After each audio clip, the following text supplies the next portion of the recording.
Bien-aimés du Seigneur, vous tous qui nous écoutez à la maison, dans les réseaux sociaux et de par le monde entier, recevez nos salutations fraternelles au nom de notre Seigneur Jésus le Christ.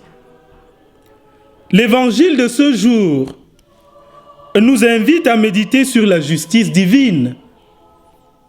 La parabole des ouvriers de la 11e heure en est une parfaite illustration. La question que je me suis posée en méditant cette parabole est celle de savoir à quoi correspond la pièce d'un denier que le maître donne comme salaire à ses ouvriers. Il sera certainement profitable à nous aussi de le relire et essayer d'en donner des réponses en lisant dans l'évangile de Matthieu au chapitre 20 du verset 1 à 16. Au premier ouvrier, il fixe un salaire d'un denier pour la journée. Au suivant, il dit simplement « Je vous donnerai ce qui est juste ». Au dernier, il propose de travailler, mais il ne leur promet rien. Ces derniers sont réduits à faire confiance à la sensibilité du maître. Au moment de donner des salaires, il choisit de commencer par les derniers, à qui il remet la même pièce fixée pour le travail du jour, au même titre que les autres venus avant. Bien évidemment, ceci n'a pas manqué de susciter la jalousie et le mécontentement des premiers venus, quoi de normal, qui s'attendaient à recevoir plus au regard de la durée des efforts consentis tout au long de la journée.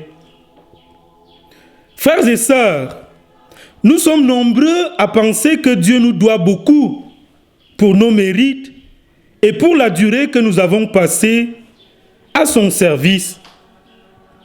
Récriminer contre Dieu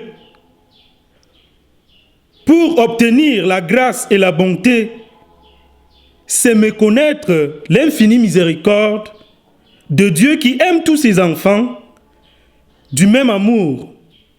Cela peut être simplement le comble de l'ingratitude, et c'est humain, et de la méchanceté de notre part lorsque nous nous en voulons à Dieu pour un bienfait accordé à un autre que nous. D'où viennent alors les jalousies si tous nous avons reçu le même amour de Dieu et la garantie de son salut? Il nous suffit alors d'être attentifs à notre histoire, celle qui nous unit à ce Maître fidèle. Reconnaître ce que nous recevons de lui, c'est demeurer dans la lumière de la vérité.